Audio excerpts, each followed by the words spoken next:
coup, le gouvernement congolais multiplie les communications pour dissiper tout malentendu au sujet de cet événement qui défraye la chronique tant sur le plan national qu'international.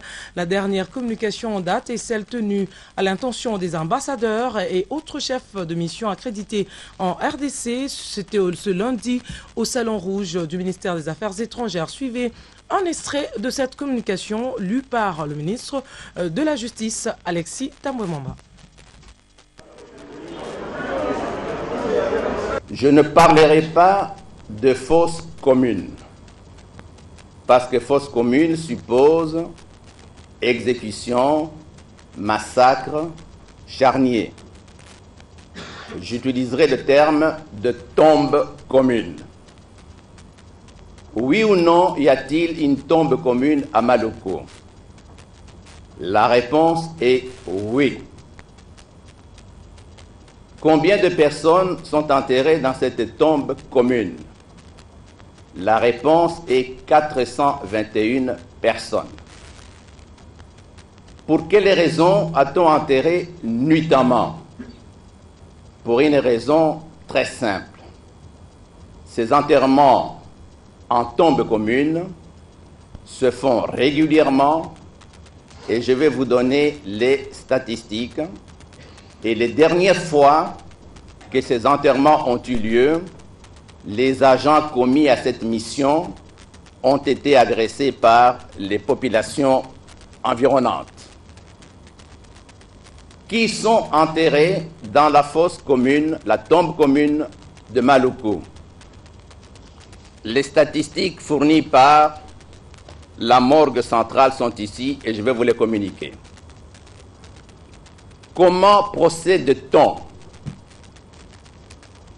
Je vous signale tout de suite que la capacité installée de la morgue de Mamayemo, la morgue centrale, est de 310 corps.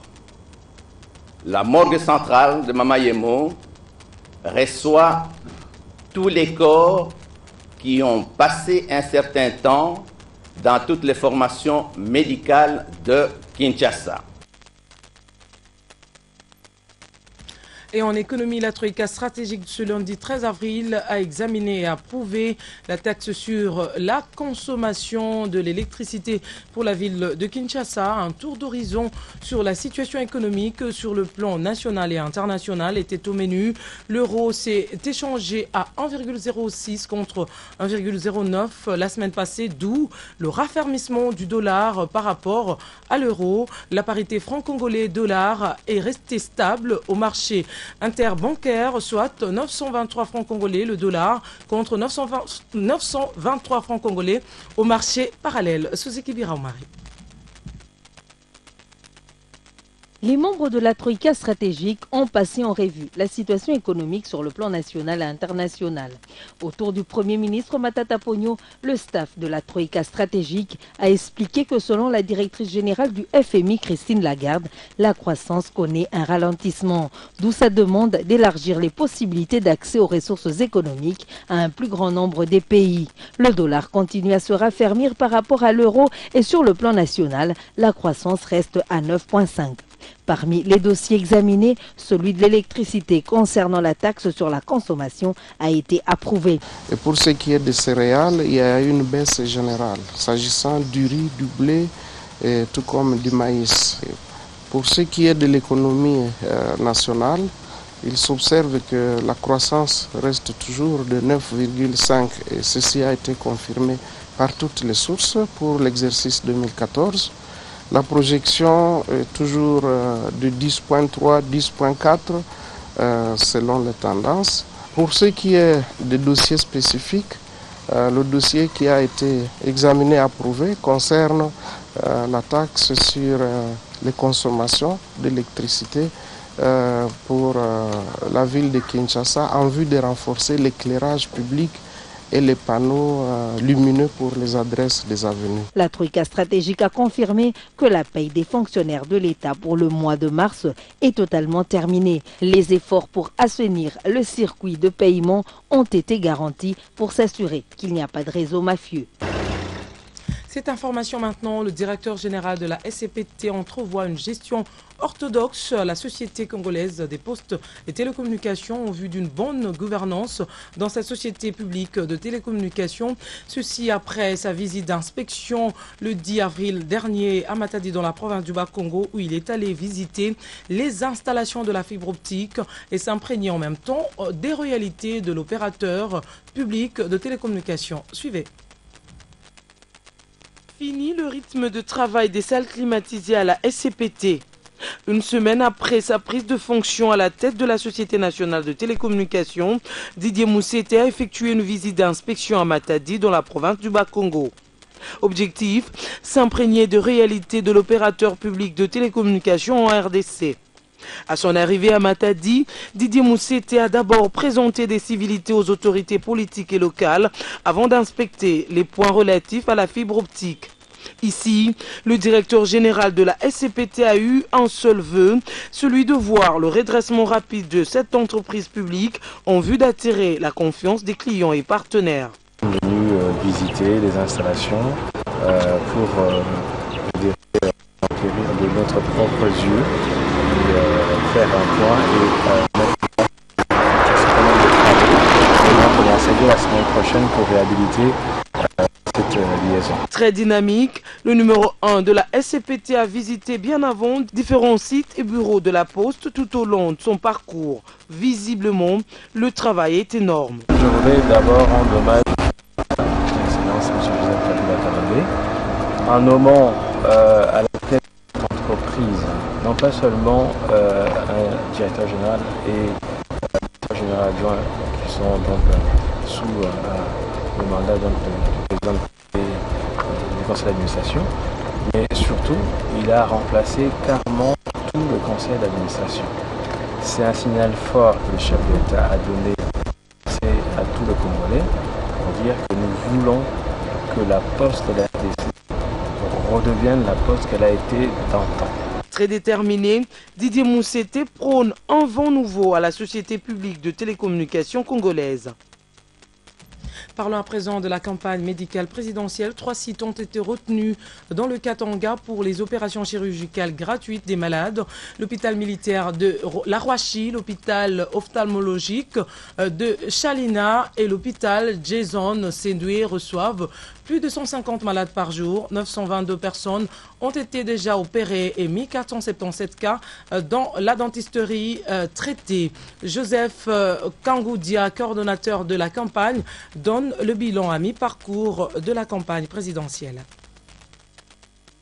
70 médecins venus de Kinshasa et autres villes du pays ont accepté de mettre à profit leurs compétences bénévolement pour la réussite de cette action humanitaire sur 3 sites hospitaliers. Tous les services sont inondés de malades. À Sendoué par exemple, les laborantins reçoivent plus de 150 malades par jour et avec beaucoup d'attention.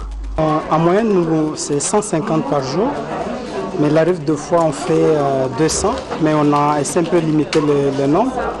On ne dépasse plus 200. Il faudrait avoir le temps de collecter les échantillons et puis le temps de travail. Avec tous ces chiffres, la campagne qui est à son 10e jour a enregistré les malades au-delà de prévisions et ce, dans les différents services. Le coordonnateur, le docteur Joseph Kangoudia, présente le bilan de cette campagne à mi-parcours. Nous avons au total 24 837 patients que nous avons reçus, tandis que le nombre de consultations réalisées, et ça j'aimerais être clair, c'est de 27 797. En dentisterie, nous avons reçu 1477 patients. En ORL, otorhinolaryngologie, nous avons reçu 1602 patients. 2241 échographies ont été réalisées. En radiologie, 1598 malades. 657 électrocardiogrammes ECG. Nous avons opéré 922 personnes. Face à cette forte demande, les stratégies de la campagne médicale ont également été revues dans le but de répondre à toutes ces attentes. De l'eau de médicaments continue d'arriver et même des matériels médicaux comme ces 2 appareils d'anesthésie en provenance de Kinshasa pour renforcer la capacité d'opérer en chirurgie. Les équipes de médecins seront elles aussi renforcées selon le besoin qui s'impose. Les bénéficiaires, témoins eux-mêmes de l'attention particulière et de cette marque d'amour que l'initiateur de la campagne, le chef de l'État Joseph Kabila, leur accorde, s'expriment. Na sali presque une année na malade. Na kena ba hôpital privé ba senginga $800 na zalaki na ngote. Mais nzamba sali mama eko sali sabiso. Na tondi botondi donc nazana émotion makasi na o mama sali lingai. Na sengeli ka epa nzambe. Bolingo apesi biso elekeli biso mama. Njua nifanishia mambo moya. Niko nashindwa comprendre hata lala. Mungu amwongeze hata bado wanamgeuzia kalorimi. Mungu naye abageuzi. Rappelons que cette campagne, qui sera officiellement clôturée le 30 avril prochain, est supervisée par la première dame de la République, Marie-Olive Lembe Kabila, qui suit de très près son évolution. La moisson continue son bonhomme de chemin au Congrès national congolais. Allez-y comprendre que ce week-end, plus d'une centaine des membres de la Solidarité Banamoamba adhèrent à l'idéologie de l'un de leurs, Pius Mwabilumba Yomukala. Ces nouveaux adhérents au CNC se disent déterminés à soutenir et accompagner l'élu de Moamba pour les élections imminentes et futures. José Olitomake. Comme à l'accoutumée, chaque week-end, le temple du Congrès national congolais est inondé par les militantes et militants qui viennent de toutes les communes de la ville de Kinshasa pour adhérer à l'idéologie du Big Vision de ce parti Pius Mwabilumba Yomukala. Ce samedi, plus d'une centaine d'adhérents ont envahi le siège national du CNC. Jeunes et vieux, femmes et filles mères se sont donné rendez-vous pour remplir chacun sa fiche afin d'avoir une carte de membre à 1500 francs congolais. Ces nouveaux adhérents sont des camarades de Pius Mwabilu depuis belle lurette. Ils sont tous de la solidarité Banamoamba. Cette adhésion en masse de Sobema justifie l'attachement de ses membres à l'élu du Moamba qu'ils avaient surnommé empereur à l'électorat passé. Pour ces nouveaux adhérents, le Congrès national congolais et son président devraient continuer à leur faire confiance car il était, il est et restera à jamais leur interlocuteur au Parlement. Ceci étant, une façon pour les électeurs de Pius Mwabilu de les soutenir pour les élections qui pointent à l'horizon. Signalons également que la Sobema reste toujours fidèle à l'élu du Moamba pour sa générosité, son sens d'écoute, son assistance en tant que père et parrain de cette association. Le CNC, ce parti de gauche qui place l'homme au centre de tout, continue son bonhomme de chemin en République démocratique du Congo. La façon de faire la politique autrement au CNC avec son système informatique CIASA Pro, doué des informaticiens de la dernière technologie, s'élie à concrétiser la vision et l'idéologie de son initiateur, l'honorable Pius Mwabilumba Yomukala. Quelque temps après, le CIASA est déjà à plus de 10 000 adhésions. David Fidel Luzolo Kubanza, coordonnateur de cette édition, me charge de vous dire merci de l'avoir suivi. Restez avec nous sur la RTGA World, le programme continue.